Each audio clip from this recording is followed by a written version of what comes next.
Hello, welcome to my talk I title Who Broke Congress? This is a narrated PowerPoint presentation with points of emphasis and a related picture on every slide. Hopefully, this format is more interesting than just listening to me read paragraphs off of a slide. My name is Ken Ing. I am a moderate, what would be called a center-left Democrat. I believe in pragmatic politicians and am wary of idealists in politics. I think that anything that makes Congress less partisan is a good thing. Democrats might think this is like asking for a truce when your side is on the verge of victory. I just don't think that is the situation we are in.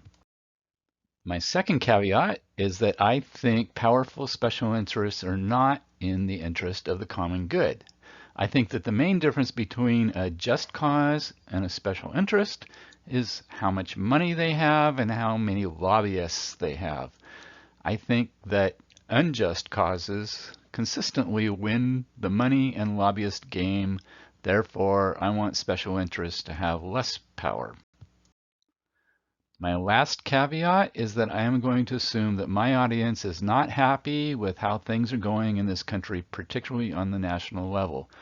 I am sure that there are people who think that a Congress that doesn't do anything and a president who does anything he feels like is hunky-dory. This talk is not going to go over well with those people. What am I going to blame for breaking Congress? Am I going to blame the 24-hour cable news networks or social media or Republicans or one particular Republican? Those are all good guesses, but none of those are the topic of my talk today. As if we are in a Perry Mason episode, I am going to make an unexpected accusation. I propose that the cause of our dysfunctional Congress is we the people. We broke Congress. I'm going to try to make the case that some of our good intentions in political reform have backfired, having the unintentional consequences of making Congress less and less responsive to the needs of the country. I will be pulling ideas from 3 books. First, we will look at the book Stealth Democracy, published in 2002 by John Hibbing and Elizabeth Theus Morse. We will answer the question, what do people want out of their government? Second, we will look at the book Political Realism, published in 2015 by Jonathan Rauch. We will try to answer the question, why is Congress dysfunctional? Lastly, we will look at 2 books to investigate the question, did Congress ever work? We have the book Greasing the Wheels, published in 2004 by Diana Evans, and the book Campaign Finance and Political Polarization, published in 2015 by Raymond LaRaja and Brian Schaffner. First, I'm going to do something a little whimsical. I think it's no surprise that politicians are not high on our list of trusted and admired people, but just how bad is it? To check our preconceived notions, I'm going to play a quick rhetorical game of Family Feud. We will look at the 2017 Gallup poll, where they had people rank how honest and ethical certain professions are. I tallied up the low or very low readings, created percentages, and will rank them by the least honest and ethical. Here on the left are the 8 least honest and ethical professions in alphabetical order. So let's fill in the board. Bankers are rated as the most honest of the bottom 8, followed by lawyers at number 7, then people in advertising at number 6. Print journalists came in 5th, which is not a good look. TV reporters are right behind them. Then car dealers are number 3. Not number 1. and lobbyists sneaking in right ahead of congresspersons, being ranked as the least honest and ethical of all professions. How did this happen? Why don't we respect our politicians more? We voted for them, right? Are they truly bad people, or are our expectations too high? The book Stealth Democracy, published in 2002, has some fascinating insights into how people think of politics and what they expect to see in politicians. I found that many of these insights are very surprising but have a ring of truth to them. And I'm going to lead off with the author's conclusion that people really don't want to be personally involved in politics. They don't have the time nor the interest to figure out what the best policies are. They are working, raising families, doing chores around the house, participating in community, other things. Who has time for politics? And they assume everybody else is in the same boat, so they happily outsource this job. People think that politics just shouldn't be as complicated as politicians make it. They think that our problems are obvious and the solutions are not that hard to figure out. Just use common sense and do the obvious thing. Of course, the problem is that one person's common sense is another person's mistaken or biased thinking. Most people think that what they think is actually the consensus in the country. They think that the media gives too much attention to the squeaky wheels, and this makes fringe opinions look more popular than they really are. Since we believe that the media is not reflecting the common sense consensus in the United States, and politicians react to what the media says, we don't trust that politicians are thinking about things in the right way.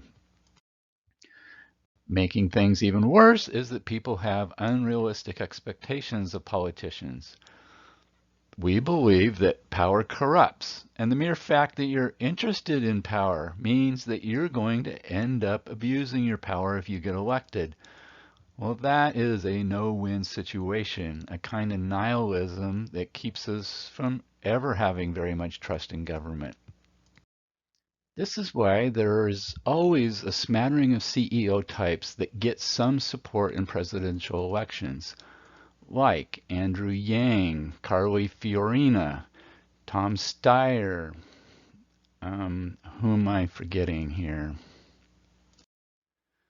The authors of the book Stealth Democracy summarized what standards people are using to judge their politicians.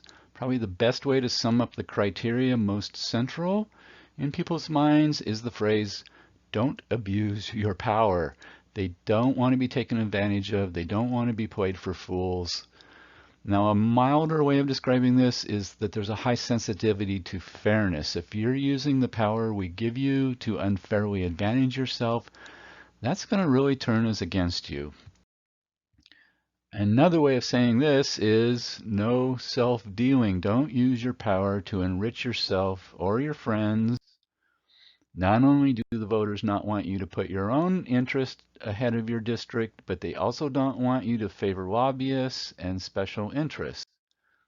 Since people think that our problems are obvious and the solutions just require using common sense, they are annoyed by compromise. This assumption that your personal opinion is the consensus opinion makes compromise seem unnecessary.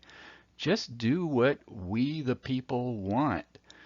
If politicians are compromising, it must be because they're serving special interests and lobbyists, or they're too worried about fringe opinions that are grabbing attention by being the squeaky wheel. People also have a bad reaction to debate. They see the arguing and bickering of Congress as being unnecessary and pointless. Again, the problems are obvious, the solutions are obvious, and the arguing is seen as posturing and political games that are not in the service of the country. Another expectation of people is that government be efficient and effective. This is the classic complaint of government. because the government does not have a profit motive to force it to be efficient and effective. It is assumed that government is wasteful and laden with unnecessary bureaucracy. Part of a representative's job is to spend time in the community discovering what our interests and our needs are. We should not have to tell them. They should know because they have done their homework. So don't be spending all your time in the DC bubble. As I mentioned earlier, people really don't want to be involved in politics. If there happens to be an issue of particular importance to them, they want an avenue to make their opinions heard, but 99% of what government needs to do is not big on their personal radar. Mostly, the value of the vote is to replace politicians that abuse their power. We have built up an almost impossible set of expectations. Does this person even exist? Someone not self-interested, not self-dealing, not beholden to funders, not swayed by lobbyists, not compromising their principles, not bickering about stupid stuff, not in the DC bubble all the time, just getting the job done. In 1992, 19% of American voters thought they had found the answer. We are enticed by the idea of anti-politicians, smart and effective people who don't have an agenda other than to solve problems. We imagine businessmen would be good for this role because they have grown up in the world of profit and loss, where efficiency and effectiveness are the imperatives of the job. Ross Perot ticked many of the anti-politician boxes. He was not taking campaign contributions. He was not beholden to special interests. Well, he was not a politician, and he said that he would just fix it. There's a very important thing to notice about what we've been talking about. None of the things I've mentioned have to do with specific policies or specific ideologies. Most of the ways that our politicians are disappointing us have to do with process. Honesty and ethics are really about process. Our admiration and respect for politicians comes from how they do the job. We just want them to do the job. Just make things happen. As you can imagine, politicians have never been able to live up to our expectations. In the late 1960s and extending into the 1970s, there was a revived sense of idealism and empowerment among the people in the United States. Since our disillusionment is really based on process, then we thought that we could get things back on track by asserting some control over the political process.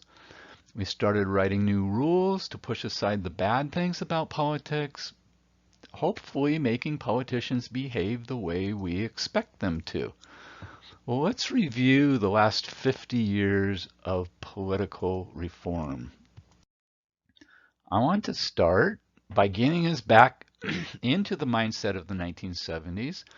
Trust in the federal government had been really high during the Eisenhower and Kennedy administrations, but trust started to steeply decline during the Johnson administration, probably due to the government not being straight with us about the Vietnam War, and then through the Nixon administration, which is probably due to the fact that not trusting Nixon was actually very justified.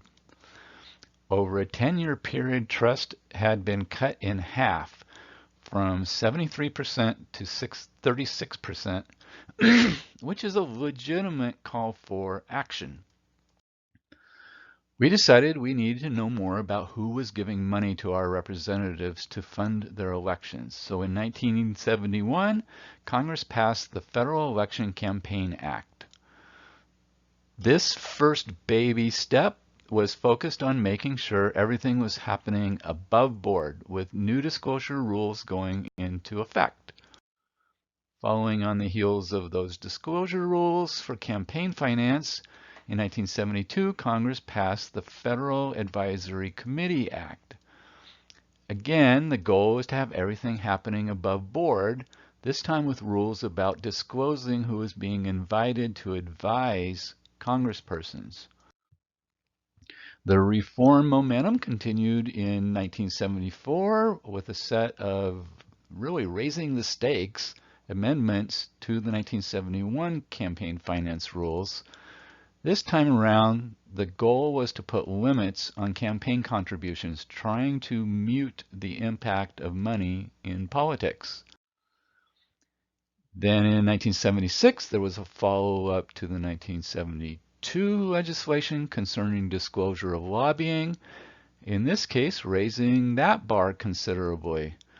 The so-called Government in the Sunshine Act not only wanted lobbying to be documented, they wanted everything to be out in the open to the public. And a couple years later, we saw the debut of the C-SPAN channels. But in 1976, the Supreme Court tapped on the brakes. They concluded that the 1974 campaign finance rules breached other principles in our Constitution regarding freedom of speech, etc. In particular, they opened up a workaround where candidates could spend as much as they wanted as long as they did not take public money for their campaign. It's hard to declare solid causes and effects from the political reforms of the 1970s, but one way or another, trust in the federal government did improve during the Reagan administration. Perhaps memories of the Vietnam War and Nixon had receded. It also helps when the economy is doing well, which was true for most of the 1980s. I also want to remark on how Congress was much more congenial during the 1980s. People give a lot of credit to the leaders of the two parties, Tip O'Neill and Howard Baker, for putting the common good above partisanship to some extent. The passing of reforms of Social Security was a notable bipartisan achievement. Maybe this less confrontational approach in Congress added to the level of trust in our government. But the era of good feelings did not persist. Trust in the federal government declined again during the administration of Bush Sr. and Clinton's first 2 years. By 1994, this level of trust set a new low of merely 22% approval, 1/3 lower than right after Watergate. The causes of this decline are, again, unclear, although the recession around 1991 surely had an influence. The only notable change in political reform during this decline in trust was a refinement of the Sunshine in the Government Act that had been in place for almost 2 decades now. 3 times in the 1990s, these transparency rules were officially relaxed somewhat to allow more offline negotiations. The more dramatic effect of the decline in the trust in government was the Gingrich Revolution with the accompanying contract with America, ushered in with the 1994 midterm elections. The contract was a very caustic assessment of government processes, married to a very aspirational list of intended reforms. I think that for a lot of Americans, these sounded like common sense solutions for a Congress that had lost their way. In practice, many of the reforms were too idealistic and had no chance of being adopted by Congress as a whole. Unable to gain a consensus behind his proposed reforms, Gingrich adopted an end justifying the means tactic of deliberate obstructionism. He exploited many norms to leverage the power of no that a minority can exert. Inspired by the dissolution of norms practiced by Gingrich, the next time the Republicans held the majority in the House, the new speaker started practicing the so-called Hastert rule, also known as the majority of the majority. The majority of the majority was a new questionable use of power where the Republicans would not even allow a vote on an issue unless the measure could pass on a majority of only Republicans. It takes 218 votes to pass something in the House. If less than 218 Republicans are in favor, they will not even bring it to the floor for a vote by the whole House. In the Senate, they only vote on things if at least 50 Republicans are potentially in favor. Also, after many years of trying, in 2002, John McCain and Russ Feingold were successful in passing the bipartisan McCain-Feingold Campaign Finance Reform Act. This was a very earnest attempt to drive out the influence of money in politics. It established all kinds of contribution limits. It is probably not related to passing McCain-Feingold, but after a rise in trust during Clinton's second term and through the initial reaction to 9/11, trust in government started to erode again in 2003. By the time Obama took office 6 years later, trust had dropped back down to early 1990s levels. Again, the causes of the decline are unclear. Republicans ended up being minorities in all three legs of government, the Senate, the House, and the presidency. Their response in 2009 was to unleash Gingrich-style obstructionism as Obama started his administration. In 2010, history sort of repeated itself as the Supreme Court concluded that the 2002 campaign finance limits were an overreach, infringing on other rights. In a rather spectacular instance of unintended consequences, the courts declared that businesses and unions were just alternative manifestations of people, and thus could not have more restrictions than are put on people. Notably, restrictions on political parties and individuals were kept entirely intact. The careful balance of influence that's at the heart of the McCain-Feingold Act was really thrown completely out of whack and opened up this explosion of political action committees and super PACs in the ensuing decade. Here is another way that history repeated itself. Following that decline in trust in government leading into Obama's first term, the response was a grassroots political reform movement nicknamed the Tea Party. Similar to Gingrich's revolution under similar circumstances in the 1990s, the Tea Party had a caustic assessment of government and a litany of idealistic and frankly unrealistic goals. Echoing 1995, it did not enjoy anywhere near consensus support, but it was savvy enough to use the internal processes and the new norms of Congress to leverage a minority as the power of no. One of the reforms that the Tea Party pushed and did get an acceptance for was an elimination of so-called earmarks, which are directed spending embedded in appropriation bills and constitute the majority of what we commonly call pork barrel spending, or pork for short. In other words, after 2010, no more pork. Eliminating earmarks did not help. Things have not improved. On the left is the graph of trust in government from 1958 on the left to 2018 on the right. On the far left, we see trust very high, around 75%, until the Vietnam War. As you can see on the right end of the graph, now trust in government is lower than ever, around 18%. Trust has not recovered from the Tea Party obstructionism. There is another ramification of low trust in government. It appears to trigger a fascination with anti-politicians.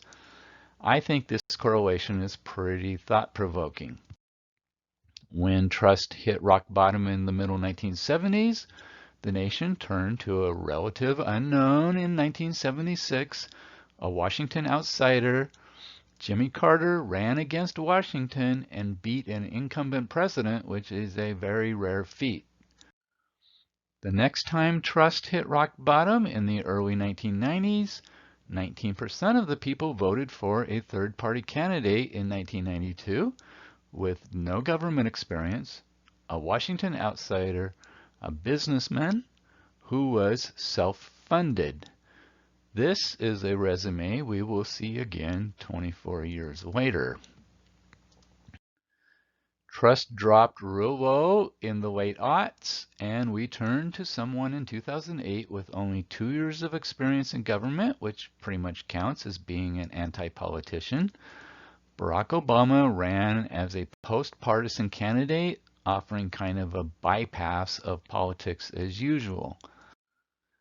Trust in the federal government was lower than ever in 2016 when the country chose someone with no government experience, a Washington outsider, a businessman who was self-funded. Although in most ways Trump is the exact opposite of Ross Perot, the motive behind this choice is similar. There's really no objective measure that would make us conclude that this 40-year pursuit of good government by legislating away the flaws in the processes could be called a success. Sure, there are all kinds of different political currents involved, but we have to face up to the bottom line. What we are doing is not working. So, is the situation hopeless? Can Congress be fixed? In the Atlantic magazine, I read an article in 2016 that I thought really made a lot of sense. That article was a condensed version of a book written in 2015 by Jonathan Rauch. What he has to say might seem counterintuitive, but let me try to make his case for him. Jonathan Rauch's book is called Political Realism. The gist of it could be distilled down to let politicians practice politics. He is making the case that our standards are too high and the pursuit of purity has squeezed too hard on politicians. Here is a really high-level look at his critique. He says we need to accept that politics is messy. Of course, politicians are self-interested, but eliminating self-dealing results in no deals at all. So we should manipulate their self-interest as an incentive to tackle hard questions. And here's a quick peek at a better way to approach politics, according to Rauch. We should strengthen political parties. Parties have been put into financial straitjackets, but the party's number one priority is to win elections. And since winning requires pragmatism, i.e. centrist positions, parties will support mainstream ideas and avoid ideological overreach. Rauch basically thinks that we went too far with many of our reforms. Our good intentions have had unintended consequences. We got campaign finance reform upside down, in his opinion. Pork is actually good for you. Too much sunshine is actually bad for you. We also need to abandon that majority of the majority norm. And there's one brand new idea, runoff voting. We will start with the last item on the prior page, since this is the least controversial, and it's not something that I found directly recommended in Rauch's book, but it addresses one of his criticisms. It's called runoff voting or runoff elections, or sometimes called the two-round system. If no candidate achieves 50% of the vote, the top two run again in a runoff. Here on this slide, I'm showing the classic case of Bush versus Gore in Florida in the year 2000. Neither had 50% of the vote. So in runoff voting, there would be an additional round of voting only for the top two. This allows for principled protest votes in round one, but compels voters supporting the extra candidates to focus on the frontrunners in the runoff. In the state of Washington, we do a version of this for everything except president, where the primary narrows the race down to the top two, and then the general election is the runoff of just the top two. Another major impediment to effective operation in Congress is the Hastert rule, i.e. the majority of the majority. In government lingo, what this did was void regular order in the House. Although this falls in the category of a norm, not a law, it's not something members really voted on, and we need to restore regular order. The obvious problem with majority of the majority is that it destroys the ability to make creative bipartisan deals by combining support from both parties into an issue-specific majority. Not only that, but it magnifies the power of no from the extreme elements of the party.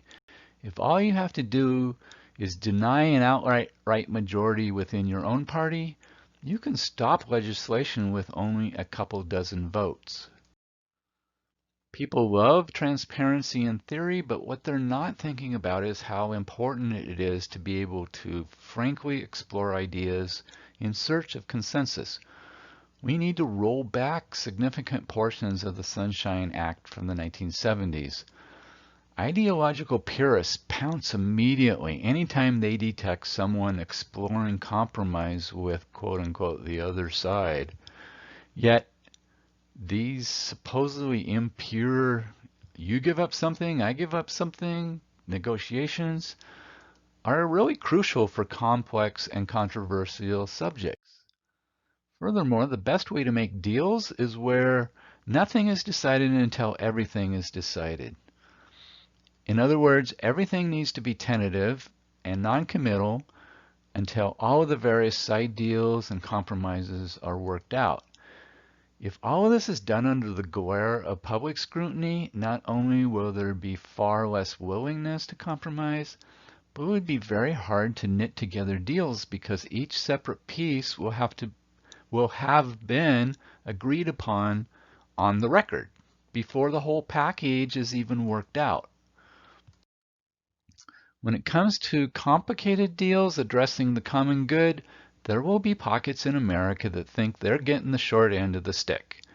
Members sometimes need to be able to balance the impact by delivering something that does benefit their district directly. Directed spending, i.e. earmarks, i.e. pork barrel spending, originally served that purpose. Pork, or earmarks, are hard for the public to stomach in the abstract, but they're absolutely critical to making deals in Congress.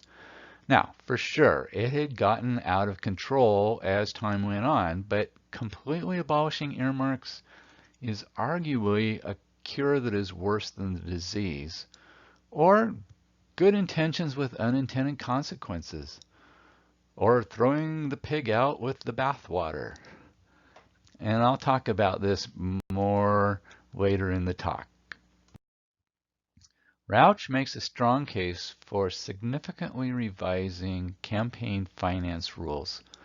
After our series of attempts to drive the influence of money out of politics, which often got twisted by court rulings because the reforms were more idealistic than pragmatic, we have money coming through the worst possible channels. So Rauch recommends putting political parties back in the driver's seat. Parties promote moderates, special interests promote ideologues. The money will flow in. The question is where to channel it. He says that funneling money contributions through the political parties before they reach the candidates is a far better approach than is what is happening now. So let's explore this point a little deeper. Rauch's thesis is that the policy interest behind most campaign contributions is very evident to the candidates, so their understandable response is to vote in alignment with those policy interests. The policy interest behind the money is often very narrow and very ideologically aggressive. In contrast, political parties have a larger goal of obtaining and holding on to power. Winning elections is goal number one. They want to support candidates that have the broadest possible appeal, which usually means they prefer more moderate candidates. Policies that are too far from the current mainstream are not good bets for the goal of winning as many races as possible. Rauch's recommendation is to manipulate this dynamic, to set up laws and regulations that highly preference money going to the political parties before it is parceled out to the candidates. This breaks the link between the narrow policy interests and the candidates. It dilutes the impact of the money, making it fairly opaque to the candidates what the money was supposed to buy. Parties have other advantages. They can reward team players with election help. Parties can protect members who took hard votes during the past term from financial retribution by donors. Parties also absorb the energy of activists, softening the impact that aggressive ideas have on the overall brand. Committee chairs now have far less power. Earmarks were abolished. Regular order has been supplanted with the Hastert rule. Republicans even enforced term limits of 6 years on their chairman. Committee chairs no longer have enough power to follow through on implementing their own ideological vision. This results in less willingness to take hard issues at the committee level.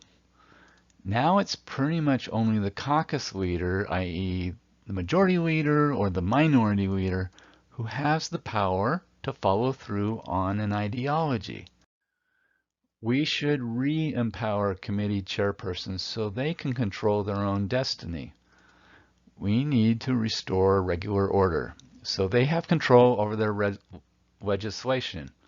This can encourage committees to take up harder issues. It can also result in more perspectives and broader priorities getting voted on. We need to give them back earmarks. Committee chairs must be able to exchange favors and reliably deliver quid pro quo in their bills. The weakening of the power of committees due to the loss of earmarks, plus the majority rule, has made the caucus leaders much more powerful. Perhaps too powerful, perhaps too effective at enforcing party discipline. Control over power and status via committee assignments has always given caucus leaders leverage over members, but now they have dictatorial control of the contents and the timing of almost all legislation, and this results in a much narrower ideology being acted upon. And I think this is an underappreciated cause of extreme partisanship in Congress. Since our theme is unintended consequences of good intentions, I want to note that broadcasting the proceedings of Congress has a downside. Speakers on the floor of the House or Senate are now mostly doing performance art for the cameras used to grandstand and for ideological posturing. It is a direct line to the public with no filtering. At least in a TV interview, an outlandish statement could be questioned by the interviewer, but on the floor of Congress, you can make any assertion you want. Instead of the Sunshine Act putting a spotlight on truth, it instead is shining a spotlight on what I'd call propaganda. Now, that genie is out of the bottle, but it's another example of needing to really think through how something that sounds good could also be abused in bad faith. It's appropriate to be skeptical about these ideas. Most of these recommendations are the opposite of consensus opinion.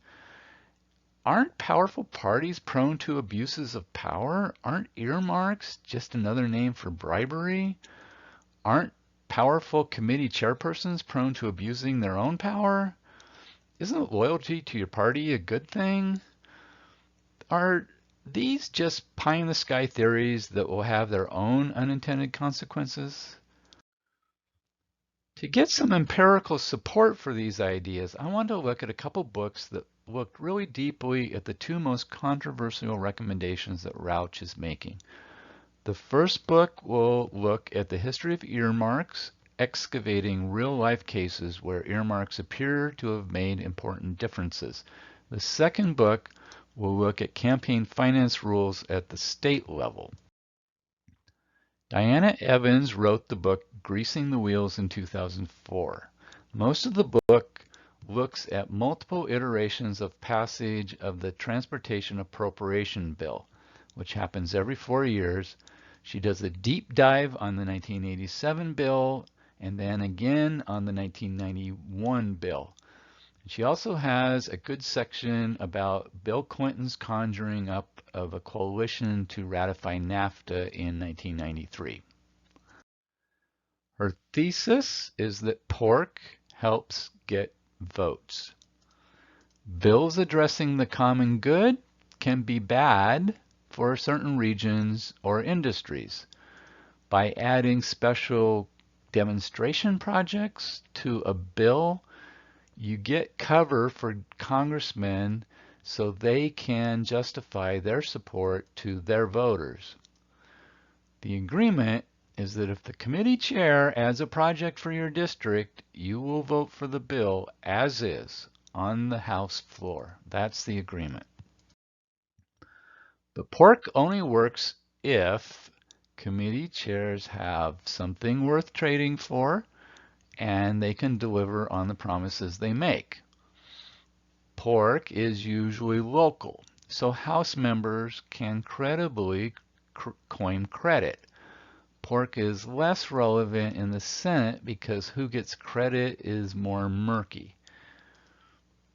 The most important quid pro quo is a promise to vote against amendments on the floor so the bill is kept intact, protecting all premises that the bill is based on. Our baseline in this analysis is the 1982 Transportation Bill. 1982 was very low-key, only 12 earmarks for about $500 million. But that's the starting point we want to look at. I'm going to skip Diana's blow-by-blow story of how the 1987 bill got shepherded through the process. The bottom line is that it took a lot more earmarks to get the job done, 152 earmarks this time. The total dollars devoted to this was somewhat modest, only $1.5 billion. The situation was very different from 1982. To a large extent, the federal highway system had been built out. What was really needed was more along the lines of maintenance and renewal. There is always a useful consensus when the goal was build out, but there was less natural consensus for this fix-it-up stuff with less new stuff. The bill was also controversial because national patience with the 55 mile per hour speed limit was wearing pretty thin. But the chair of the Transportation Committee personally believed in keeping the 55 mile per hour speed limit because it saves lives. This was a pretty principled stand that was going to take a lot of work to keep in the bill. It was the kind of thing that was hard for many areas in the country to swallow. Ultimately, the chairman of the committee was unable to keep the 55 mile per hour speed limit in the bill and still get it past the Senate. Otherwise, the bill was successful. But in an interesting twist, President Reagan vetoes the bill due to all those earmarks. But those earmarks had the last laugh because the earmarks bought enough votes to override Reagan's veto. The takeaway is that earmarks made a big difference in 1987. When it came time to take up the transportation bill 4 years later in 1991, requests for demonstration projects really flooded in. Even if you were leaning towards supporting the bill, it was smart to play hard to get and get something for your district in exchange for that vote. There was a new chairman of the committee, and he was not inclined to be stingy about this. The total number of earmarks quadrupled, although the average earmark was more modest, so the total impact dollar-wise was about the same as 1987. In retrospect, when you look at the whole vote, it appears that most of the earmarks were unnecessary this time around. The next renewal in 1998 had another tripling in the count of earmarks, but remarkably, the total dollar value was about the same as 1991. Maybe the chairman was playing a really savvy game. It's worth remarking that from a practical perspective, the mere fact that you deliver a project to your district is what counts. The dollar amount is maybe not all that pertinent. Another thing to note is that the Republicans who took control of the House under Gingrich in 1995 did away with earmarks. But that did not even stick for 2 years, as the members clamored for them to be reinstated because their home districts were going to be disappointed if their representatives did not bring home any bacon. Let's skip ahead to 2002 to absorb another lesson about earmarks.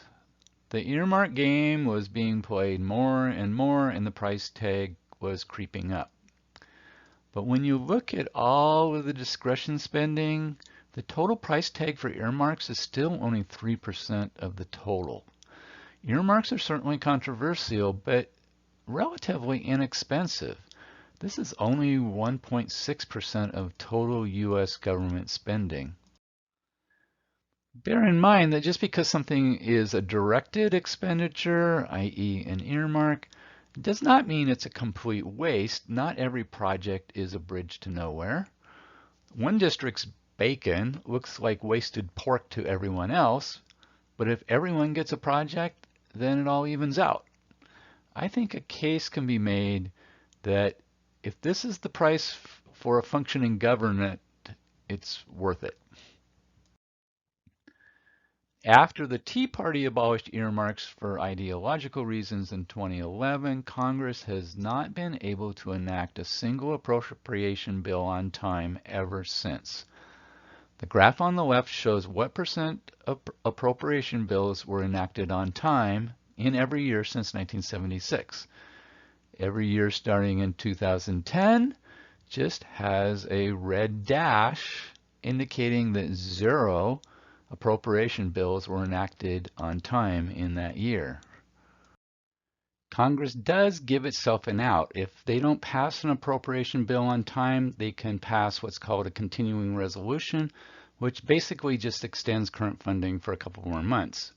They do this as often as needed until they can finally agree on the appropriation bills. The point is that getting deals done is a lot harder without pork to grease the wheels. The final case study in the book is the NAFTA ratification of 1993. Bush Sr. actually negotiated this trade deal between Canada, the US, and Mexico, but the task of pushing the agreement through Congress to ratify it landed in Bill Clinton's lap. Apparently, he strongly approved of it because it took a lot of political capital to conjure up a majority vote for ratification. Trade has a lot of winners and losers, so many congresspersons cannot deliver a yes vote without some blowback in their district. Clinton cobbled together a coalition in a very unusual manner. It was a bipartisan effort. The act eventually was approved by 34 votes, but that means that if 17 of those yes votes had been no, it would have failed. Here on the left, I am showing the breakdown of the NAFTA vote. It is estimated that Clinton bought 64 yes votes. He only ended up needing 47, but he needed a cushion to guarantee approval. What is really remarkable is how he built the coalition across both parties. A Democratic president getting a major bill passed with more yes votes from the opposite party than his own party is really something we can't imagine happening anymore. By the way, restoring earmarks is one of Rauch's recommendations that actually has some momentum behind it. On this slide, I cut and pasted headlines from recent newspaper opinion pieces that promote at least a reconsideration of the abolishment of earmarks. Now we look deeper at campaign finance regulations. In the book Campaign Finance and Political Polarization, Raymond LaRaja and Brian Schaffner had the brilliant idea of comparing the policies of all 50 U.S. states. People talk about how states are the laboratories of democracy, good places to try out new policies. There is quite a variety in the ways the states deal with campaign finance, and in the book they try to isolate the effects of those variations. This allows them to reveal what happens in real life when you tighten or loosen the rules. They explain why the source of campaign funds matters. They document correlations of state regulations and subsequent political behavior. And just like Jonathan Rauch, they recommend that we preference political parties as conduits of campaign funds. Laraha and Schaffner devote whole chapters to the practical implications of various models of campaign financing, and like Rauch, they are strong believers in funneling the money through the political parties. And I'm going to go through that reasoning here. Some of this is repeating points I made earlier, but it doesn't hurt to remind ourselves of this line of thinking. First of all, strong parties are good because parties are mostly interested in winning, and moderate positions are appealing to a broad swath of voters, more appealing than candidates located on the edges of the political continuum. Strong parties are good because money funneled through parties obscures the ideological intent motivating the donors. Strong parties are good because parties receive money from a broad swath of interests, making any one special interest less prominent. Strong parties are good because parties have to avoid taking aggressive stances on any issue that might offend other special interests they represent, which moderates everybody's stances. Strong parties are good because parties can reward members who are team players, supportive of the larger party goals, or conversely withhold support for ideological outliers who are not team players. Strong parties are good because parties spread the money around, supporting challengers almost as generously as they do incumbents. On the opposite side of the coin, tight constraints on parties leads to special interest money deliberately targeting candidates that are strongly like-minded on their specific interest.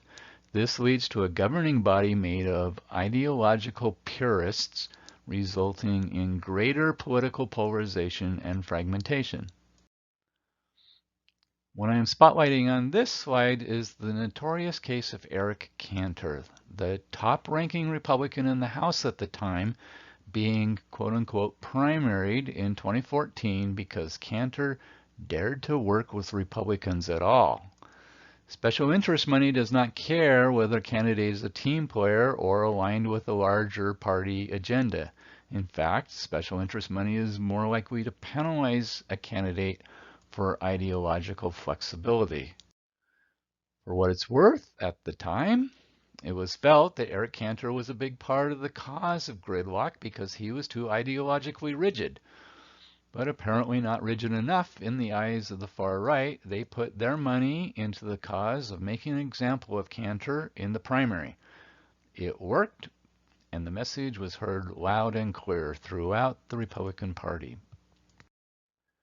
Another nuance of empowering parties is that special interest money is not interested in building a party brand or engaging people to play active behind-the-scenes roles. Basically, special interest money gets a free ride from the central party fundraising where a lot of the drudge work is being done. The authors did an exhaustive analysis of where money from certain sources got directed. In the case of business interests and unions, incumbents get far more money than challengers. Those groups like working within the status quo instead of having to build up new relationships over and over. On this slide, we add a breakdown of where special interests and parties distribute their money. Both do a better job of giving outsiders a chance to break in. Notice how much bigger the green parts of the graphs are for issue groups and parties, They gave close to a third of their money to the challengers, as opposed to only 15 or 10 to 5 to 10% of business and union distributions going to challengers. The difference between special interests and parties is what kind of outsiders they support. Parties lean toward moderates and team players. Interest groups want strong ideological alignment on a narrow interest. The authors of the book found some state regulation correlations that are very relevant to our topic, and this is really the meat of the lessons from the book. For instance, laws favoring parties stimulated additional contributions to the party organization, so the money did flow in. They found that laws favoring parties increased the financial role of the political parties. Moderate candidates got a larger share of money from parties when laws favor parties. Also, challengers fare better financially when states have pro-party laws. So at the state level, campaign finance laws favoring parties are having all of the desired effects. One of their findings bears special mention. They concluded that state legislatures are less polarized in states with pro-party finance laws.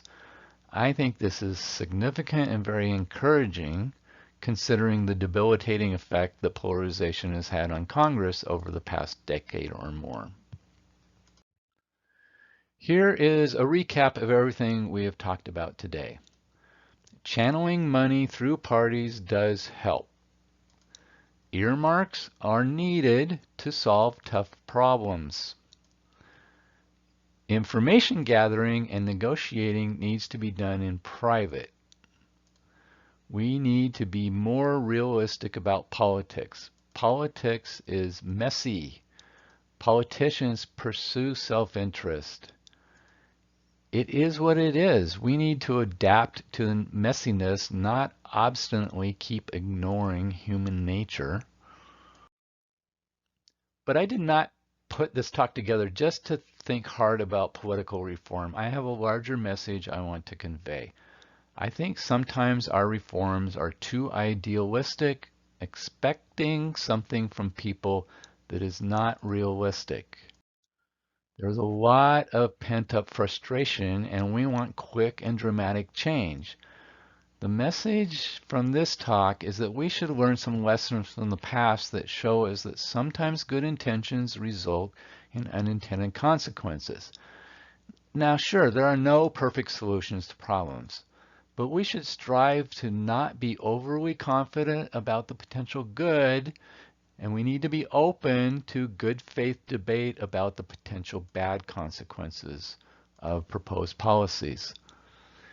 If I had to distill my message down to one soundbite, it would be, we need both kinds of people, idealists and realists. Idealists are good at pointing out the problems, but we need realists to work out the solutions. That means working with the system, working with politicians, giving them time to work out solutions, giving them incentives to work out solutions, and accepting that there inevitably will be some compromising on some principles. I expect that that's a hard message for activists to hear. Activists bring the heat and the vision, but activists aren't usually the best problem solvers. To quote a man who is arguably the most effective government official the Western world has ever seen, politics is the art of the possible, the attainable, the art of the next best. That's a quote from Otto von Bismarck. That is the end of my presentation. Thank you for taking the time to go all the way through it. I hope there was enough food for thought to make it worth your time.